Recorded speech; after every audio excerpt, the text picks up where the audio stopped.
Not Nerd Podcast, episode 378, Electric Dumb Cars Please.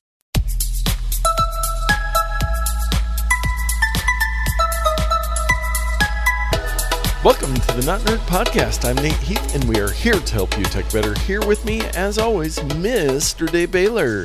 I'm jamming to a song that's only in my mind because I looked at my YouTube feed, and there's a thing in there about Duran Duran. And I was like, oh, I know that song. How are you, my friend? I am good.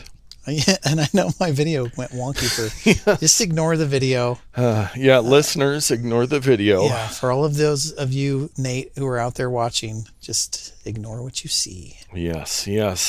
And to distract them, we'll get into some follow-up. Excellent. And we were talking last week about Apple Watches and batteries. So I went and took a look, and it looks like through Apple, it's somewhere between $79 and $99 to have them replace your battery, which...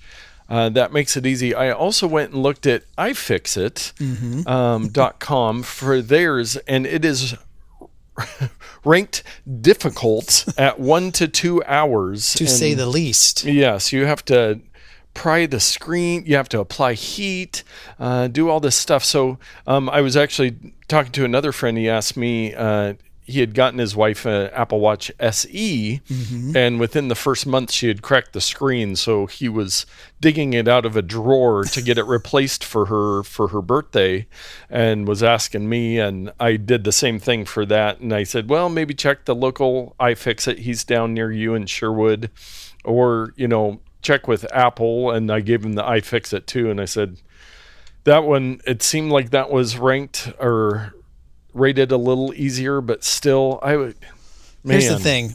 I have repaired many Apple products and have torn apart hundreds of other items that are in various states of replacement repair right now. I would not attempt this. For $80, just take your watch to Apple. Yes. The holistic cost, while $80 might seem like a lot, saving yourself the heartache, because I have done the same, and I rarely get an Apple device back the way it was supposed to be, and just let a professional, even like at an iFixit place, or I don't know if Batteries Plus, if they do them, they do a lot of Apple stuff.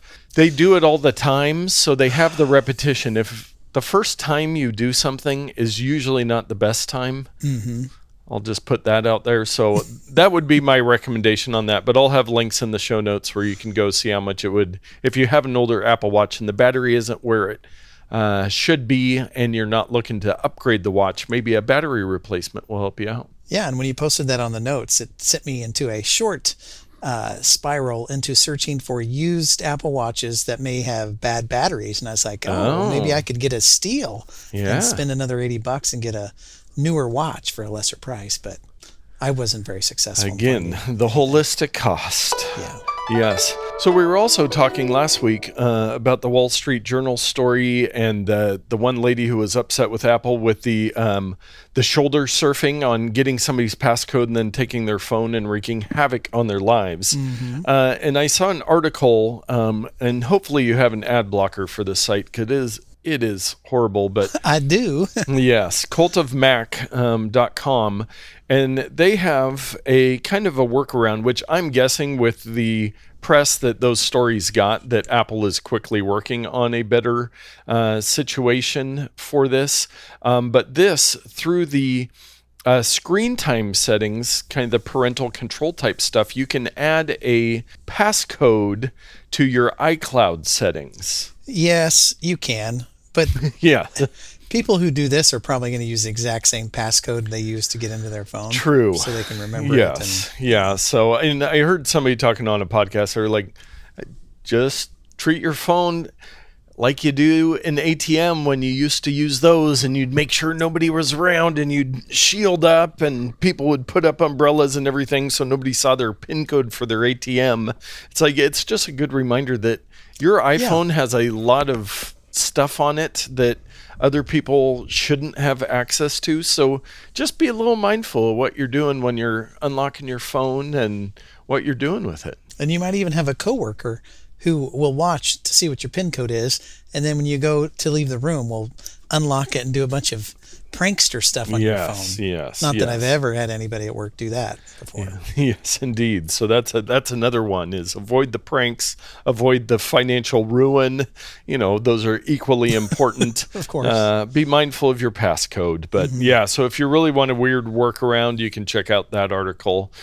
This one is pretty much, I think, just for you, Dave. But I wanted to mention it. We had talked about Twitter cut off Tweetbot and Twitterific. They're asking you to, even if you've deleted the app, reinstall it. There's a I don't need a refund button, because auto refunds are going to start going out to people that had paid for these apps. And they're really hoping that you got enough value out of it that you would, if you use or paid for these apps, that you would go in and say, hey, I don't need a refund. They can keep their money so that they aren't negatively impacted. Yeah, and there was one option with Tweetbot, which was the one that I used, to transfer your remaining balance over to the Mastodon app, which I'm blank. Oh, Ivory is the name of it. Yes. And so I went in there and I actually clicked that one. Then I went back in and said, I don't need a refund. So I don't know which one they're going to do. I already paid for the Ivory. But yes, they don't need a refund of anything. I've got my value out of that app. But yeah, these small companies, you put all your eggs in one basket, and it's tough. But there's no other option for them. So yes, indeed. Little AI news: Snapchat is releasing its own AI chatbot powered by ChatGPT. I briefly looked at this, and I was so uninterested that I just stopped reading it. Yeah, so it's like it's powering their search within the app. Is that what it's doing? There's like a chatbot that you can talk to within. I mean, really, we're going to be seeing this AI stuff everywhere, even where it doesn't need to be. And it will initially only be available for paid Snapchat Plus subscribers. And then they'll be hopefully pushing it out to everybody. But there's still a lot of people that use Snapchat. I'll go in there like once a month and I'm like, yep, I don't need this. It's been probably 8 months since I've even turned it on. Yes. Actually, I'm sorry. It was a little bit more recent than that, because there was some new filter or toy or something somebody showed me. But that is the most often Isla will want to go in there and play around with some funny faces and filters. But as far as posting, I don't think I posted it or chatted with anybody in Snapchat for years now. Oh, you can chat with other people in there? Yes. I thought it was just to make weird pictures. Yes. I guess I need to crack it back out and start using it. So. Yeah, there you go. I've motivated you. We've got coming soon iOS 16.4, and we haven't done one of these for a while. We've got new emojis coming. Yay! And from what I've seen, they're so exciting. Yes. Different colored hearts. Now, here's a question that I have. Yes. Would it be possible to just, for these colored options, to just make a thing that integrates with the system's color picker? Yeah. So that you could choose an infinite number of colors and shades. Well, let's limit it to like 4,096 colors and shades, and just have all the devices integrated in with their color picker. And if you want pink, light pink, dark pink, it wouldn't matter. Yeah. So anyway, that's a free thing out there to the emoji consortium. Yes. Yeah. So we're getting some. There's a new shaken face smiley, some colored hearts, as you mentioned, the talk to the hand emoji, I will call it, going both directions, where it's I thought it was high five left and high five right. Yes, the multiple uses in there. And I caught a fish this big. This big. Donkey, moose, goose, wing, jellyfish, hyacinth, peapod. Ooh, Isla loves peapods. Ginger, folding hand fan, hair pick, flute, maracas, conda, and wireless. It's just, there are so many stinking emojis now. Yeah. And I think you and I need to come up with one. We need to draft a letter to the consortium and go through the whole process to see if we can get an emoji into the Emojipedia. Ooh, yes. Because they credit you. It's like you're there forever. Your name is there. Ridiculous mustache Yeah. emoji. I need representation. Villainous mustache. There we go. That's totally what we should do. That we're going to do that. Another feature coming that you put in for the notes, the classic Apple Books page turn animation is back. Yes. Apple Books, unusable. Completely unusable without the page turn animation. Now that it's back, or at least when the point release comes out, you're going to be throwing away all your Kindles. Oh, my Kindles are going in the trash. Now I can slide my finger and get that little page turn animation. Yes. Why did it ever go away? Well, they did. Was it iOS 7 that they really dumped all the skeuomorphism, everything trying to look realistic? It might have gotten thrown in with that. Like the Game Center was a felt table and all that kind of stuff. So maybe, but yeah, why get rid of a nice smooth, beautiful page turn? And I think they patented it.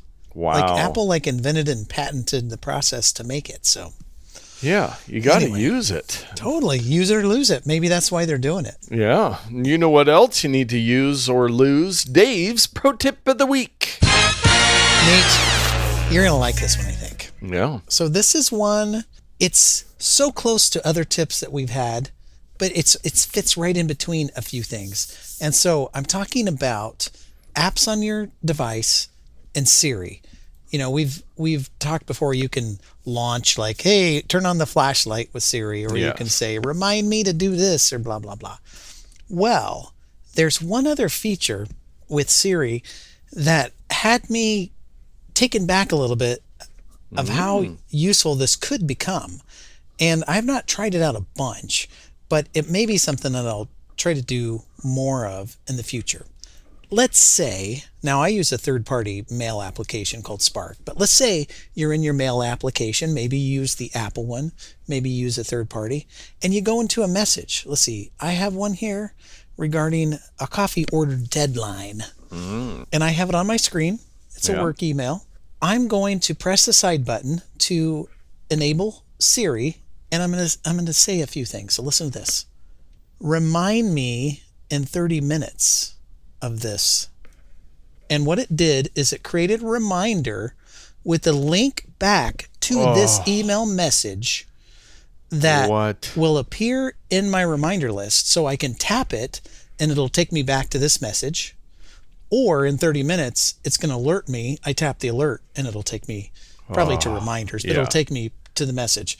So my language is a little bit clunky, but the syntax is something like, remind me about this in 1 hour. Remind me about this tomorrow at 6 p.m. Yeah. So whatever is on your screen, it will try its best to link back to whatever that item is in your reminders. It could be a photo. It could be a web page. It could be an email message.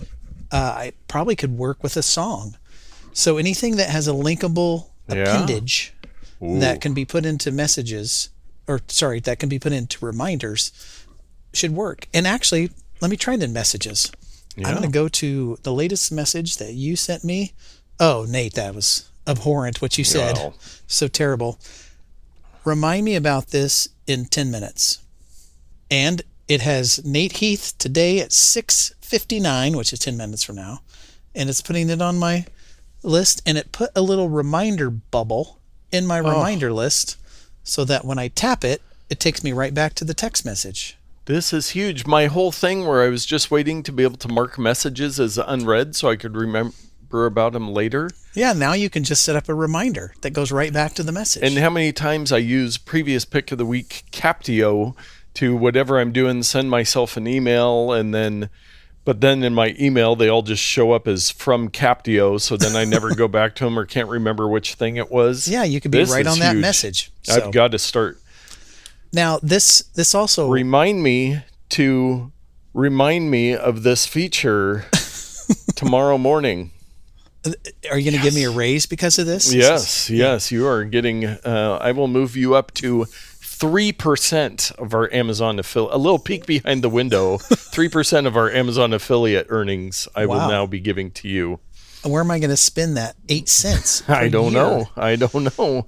Well, this does rely on the Reminders app, but I will remind you, pun intended, that reminders can integrate with many third-party task management apps like Todoist and many others that are too voluminous to name.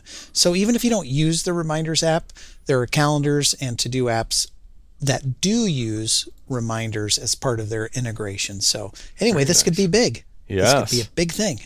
Yes, indeed. Well, on to our takes of the week. Mobile World Congress happened, I think this last week in Barcelona. It's a huge, everybody but Apple and Samsung. I don't know if they have a big presence there. Is it kind of like a CES for mobile devices? Yes. So a lot of the companies you haven't heard of, but this is a very interesting product from Lenovo. They have, and I saw some videos of this on social media, a rollable laptop and rollable smartphone where the screen rolls out to become larger. This isn't a small smartphone or a laptop that's on a big cart that you can push around. No, it does not have wheels. Yes.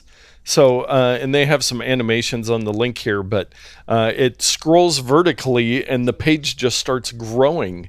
And the same with the smartphone. So then you end up with a bigger screen. So instead of going with a foldable, they're going rollable. I mean, this makes sense. I've seen the demos, and you see it on TV shows sometimes, where there's a rectangular device and they'll grab one side of it and pull it and it becomes a square device. Yes. You've doubled the size of it. So it's probably a much better way to do this so that you're not continually folding it's back onto itself, and there's this weird kind of ditch that stays in the foldable.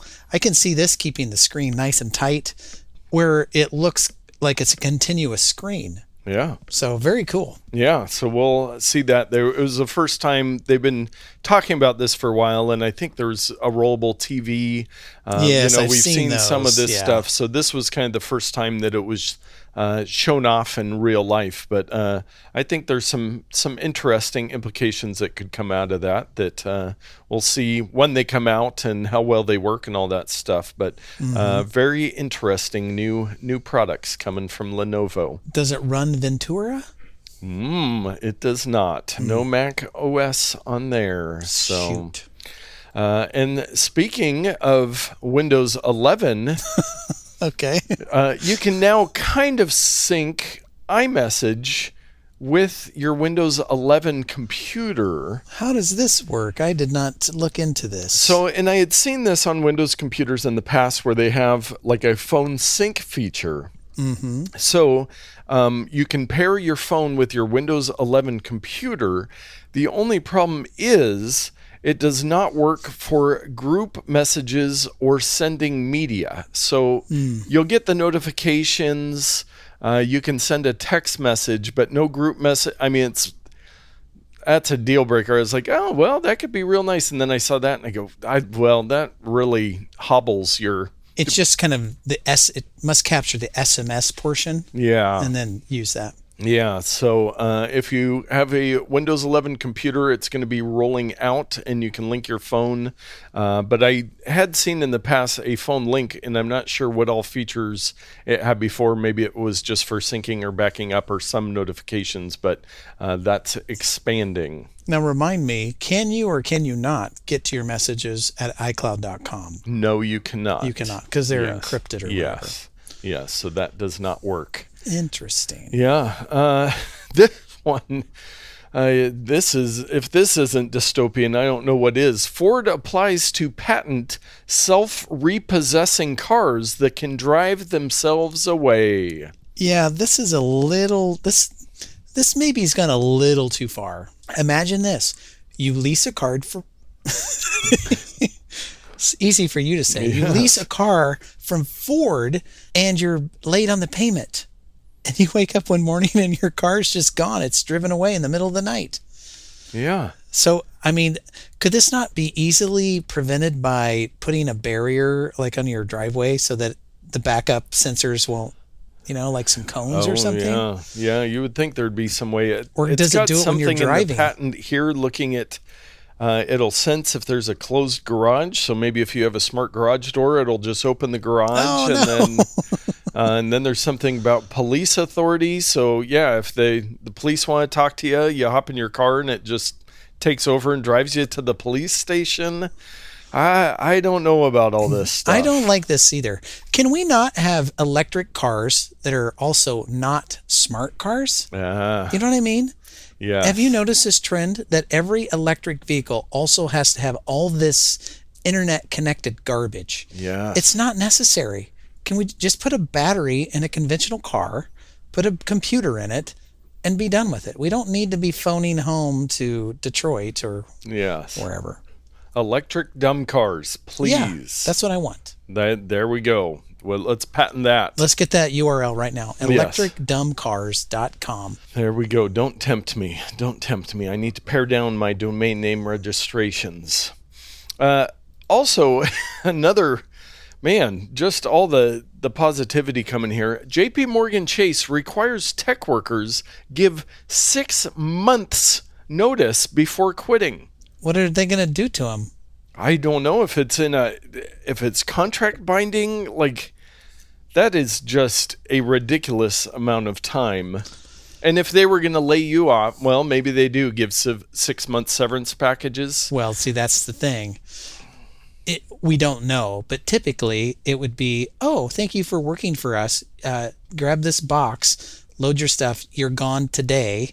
And then on the other end, they're like, oh, no, you need to give us all this stuff. You owe nothing to companies, people. Yeah. They may tell you that you're family or that you're their friend. They will fire you in a hot second. They do not care about you. I'm very sorry to say that. Yes. Even small businesses where it seems like that, when it comes down to the metal, you're expendable. Well, I can't believe you're saying anything negative about JPMorgan Chase. They are upstanding enterprise, if there ever is one. There is a statement from JPMorgan Chase that it affects a very small portion, less than 100 of their 57,000 technologists. Yeah, 57,000? And it's as crappy as it is? Oh, what are they doing? Well, let's stop talking about that and talk about TikTok. Oh, yay, my favorite thing in the world.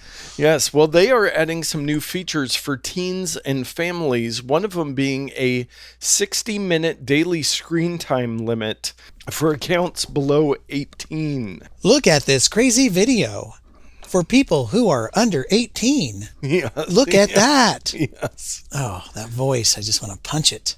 The most punchable voice on the internet. Most punchable voice on the internet. But they are going to allow these settings for adults as well, but they're adding some new parental features. I think they already had some, but you can do family linking so that you can customize limits, and you can almost like a do not disturb mode where you can mute notifications at certain times. Hey, my reminder came in to look at your text message, by the way. Perfect. Good work, Siri. Well, back onto TikTok, we had another story come in that's not in today's show about Congress or whoever getting closer to banning TikTok. Yes. So this all might be a moot point. Yes. Anyway, we've only been talking about that for a year and a half now, or whatever. It's going to stick this time. This is the time that it will come through.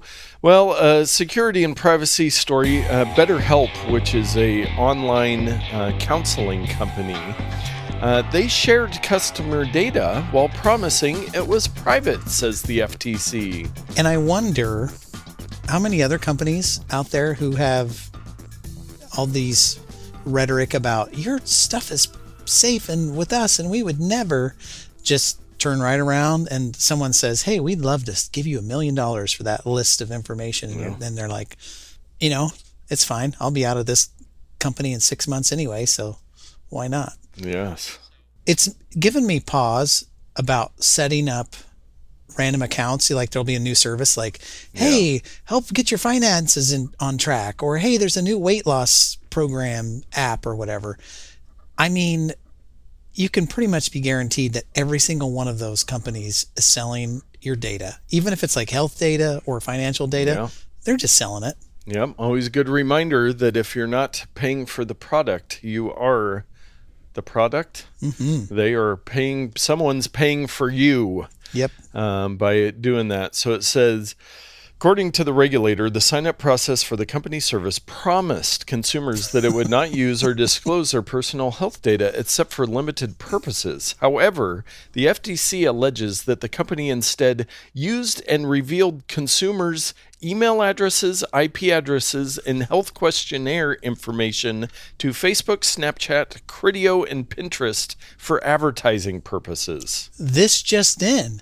It is not illegal to break a promise. Yes, indeed. So it's a bummer. They've agreed to settle for $7.8 million to go to customers. So be on the lookout for that 50-cent check. Yes. And they've promised to not do these things again.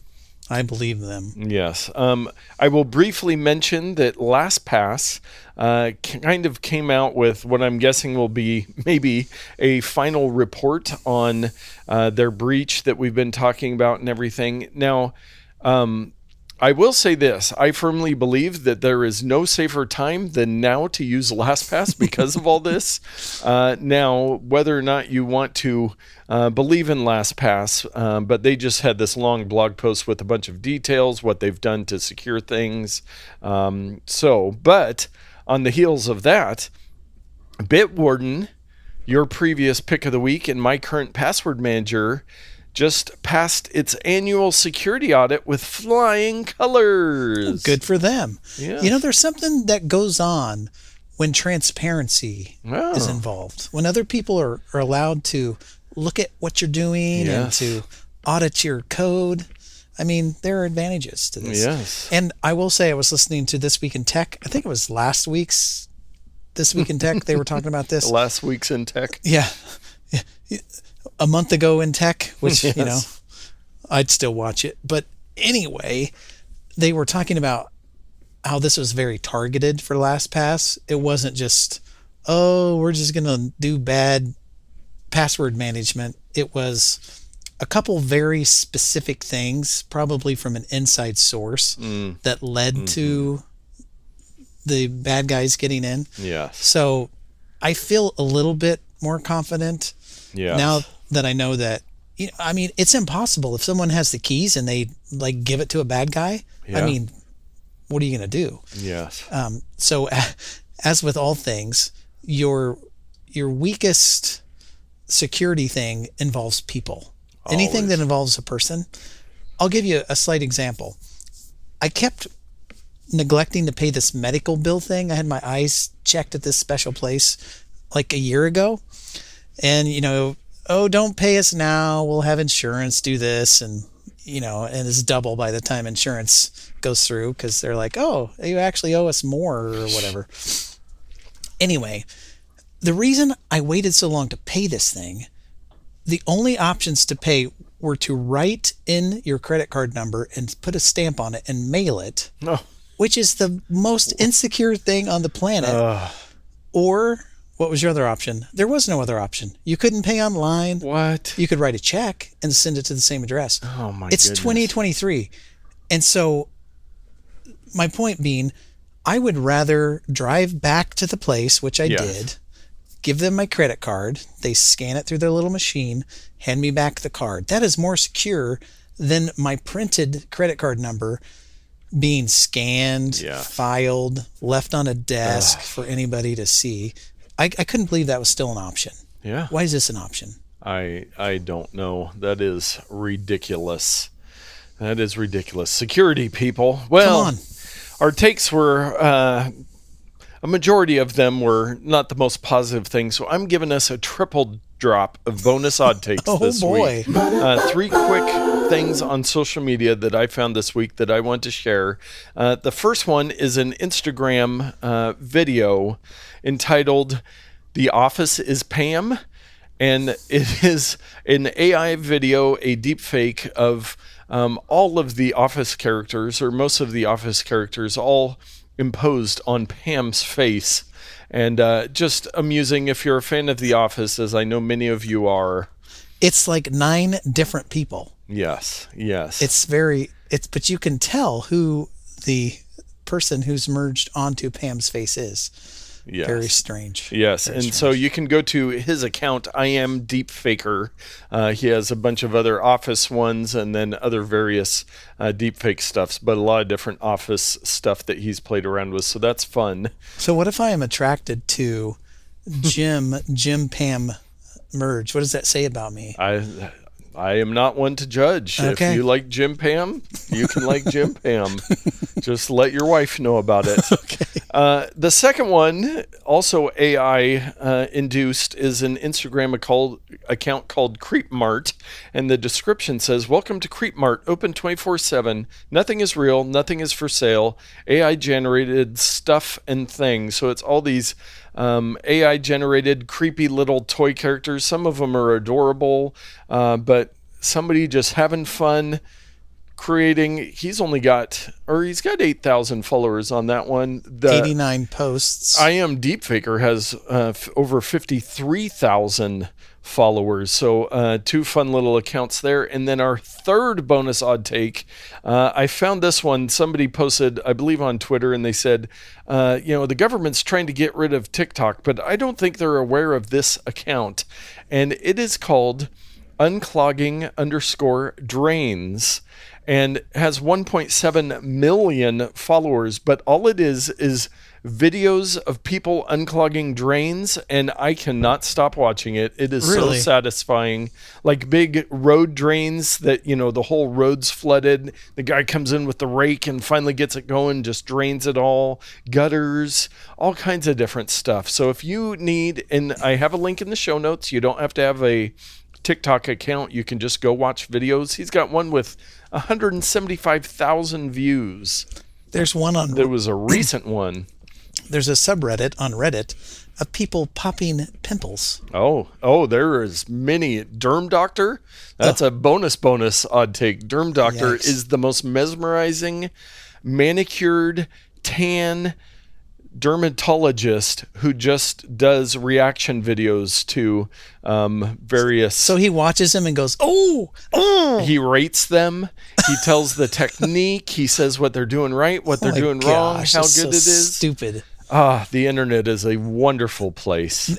I'm telling you, you cannot imagine anything that does not already exist on the internet. It's nothing. True. There are many things on the internet. Internet. Yes. Many things. And there are also many great things in our picks of the week. I have a pick that I think that you will enjoy. Yeah. And don't click on the link. I won't. Because I want you to guess what the price of this thing is. This is, in brackets, newest, and here's where I'm going to take my breath, 62-inch selfie stick tripod with remote, Kaiess tripod for iPhone, high-strength legs and extendable tube tripod stand, fit for iPhone 13 Pro Max / 13 Pro / 12 Pro Max / Samsung S22 / camera / GoPro. I didn't get through it. My life preservation took over. Yes. Let me send you a picture of this. Yes, this thing please here. do, because I think I might have this one, but it might not be. I have realized I have a problem with tripod selfie stick collection and lighting. I like those two things. Now I just need to make more videos, which I did make a video this last week Yes, talking you did. about my selfie stick that you can win over at notpicks.com that we'll get to in a second. It was a very well-produced video. Did you send me a picture? Well, here's the deal. I did a screenshot, and No. I'm presently looking for said screenshot. Oh my goodness. I don't know how my computer works. Yes. all the Pro time. tip, redirect all your screenshots into a screenshots folder so then you can just go there and look at most recent and Yes. easily find your screenshots instead of dumping them on a crowded desktop. I've done that in the past, and it's been broken. Yes. So this tripod is Okay, yeah, it's about 18, 19 inches tall. And what's great about it is that the body of the tripod, or I'm sorry, selfie stick. I don't want to give away the farm here. Yes. The selfie stick, the bottom expands into a very substantial tripod, and then it goes up to 63 inches tall, which is great if you're trying to film over the heads of people who are sitting or standing.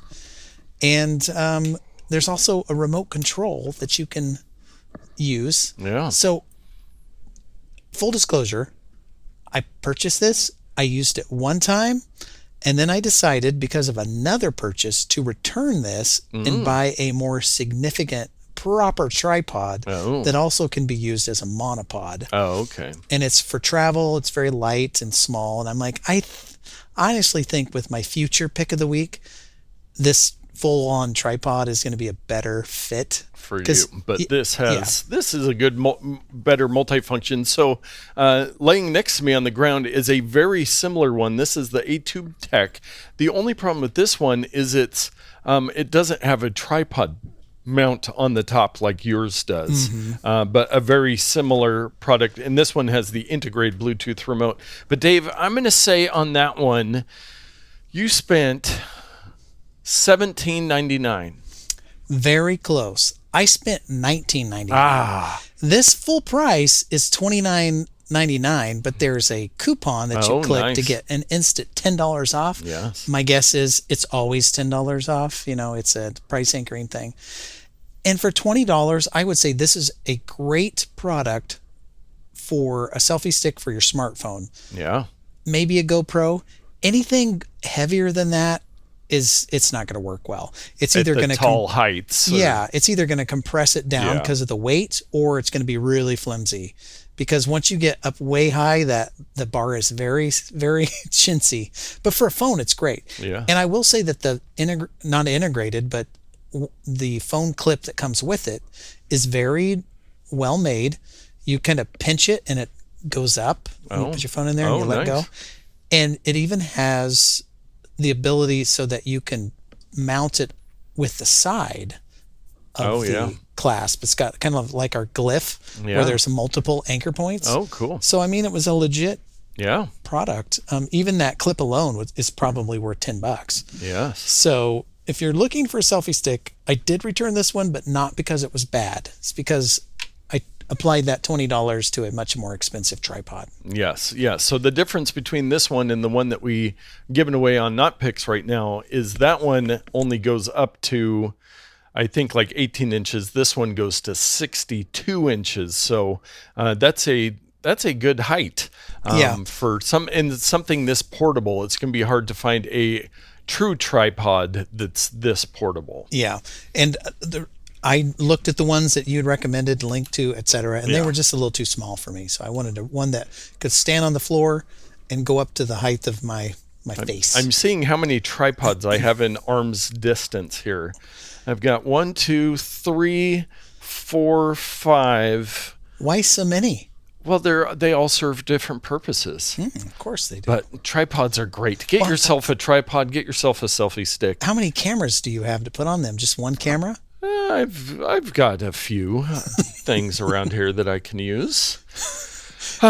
You can always put microphones, field recorders, lights on tripods. Yeah, they're not just for cameras, I guess. Yes, indeed. Well, my pick of the week this week, I could have sworn this was going to be a repick with some new features, but according to our website and our notes and stuff, I could not find it. Our picks document that I have, but I know that we've talked about it several times. I just didn't see it listed as a pick, and it's the app Robinhood, which came on the scene as a stock trading app where the advantage was you could buy partial stocks. Now there's other services like Stash and these other ones because, forever you thought, well, I can't buy a share of Apple. It's too expensive. Yeah. Well, with these apps, you can buy a partial share, but they've continued adding features. They have done, you can do crypto through there, which it's actually where I've bought in a lot of my crypto.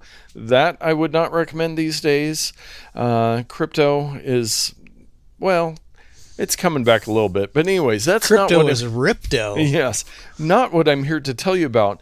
They have a couple new features. Now, one that I have not signed up that I will quickly mention is they have an IRA savings account, retirement account, where they actually will match money that you put in. They do a 1% match for just within their app. But why I really wanted to pick it this week is, obviously you transfer money in there from your bank account. You can automatically transfer every so often or just do a lump sum. But any of that money that you haven't invested in stock or crypto, by default, I now earn 1.5% interest on that money. 1.5%. Now, if you go look at your JPMorgan Chase account, I was going to say, you might be at 0.15 if you're lucky on your savings account. So 10 times.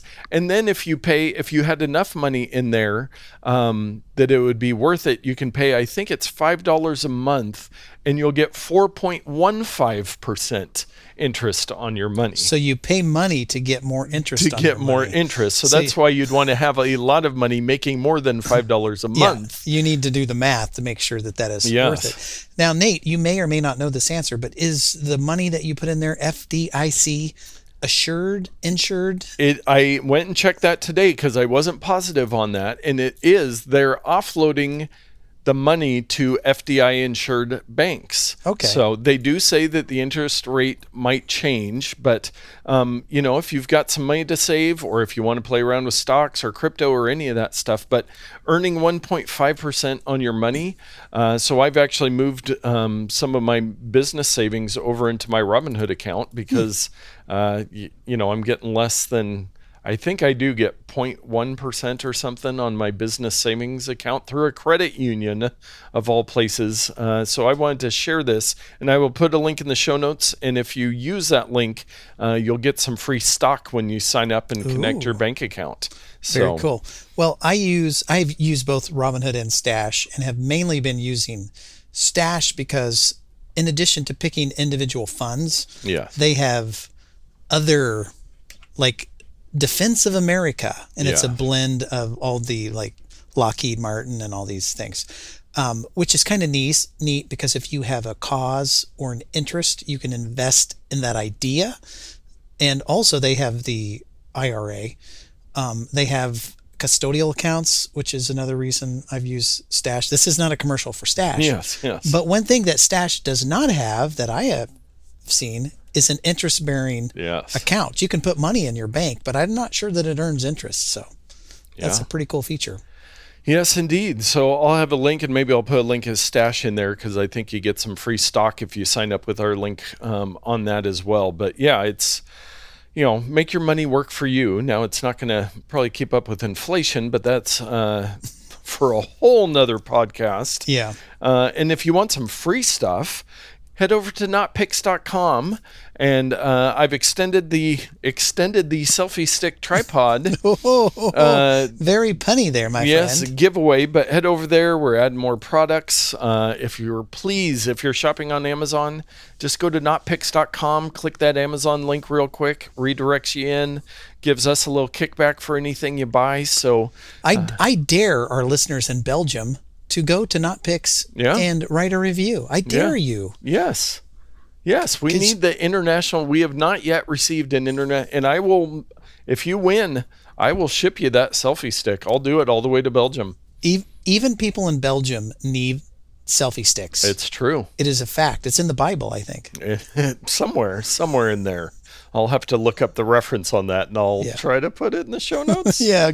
Go ahead. Yes. Well, with that, we will wrap up this episode. Thank you so much for listening. Share it with a friend and get out there and tech better.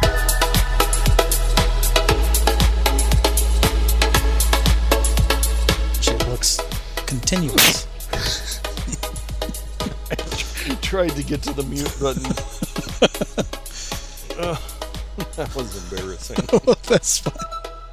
Do it.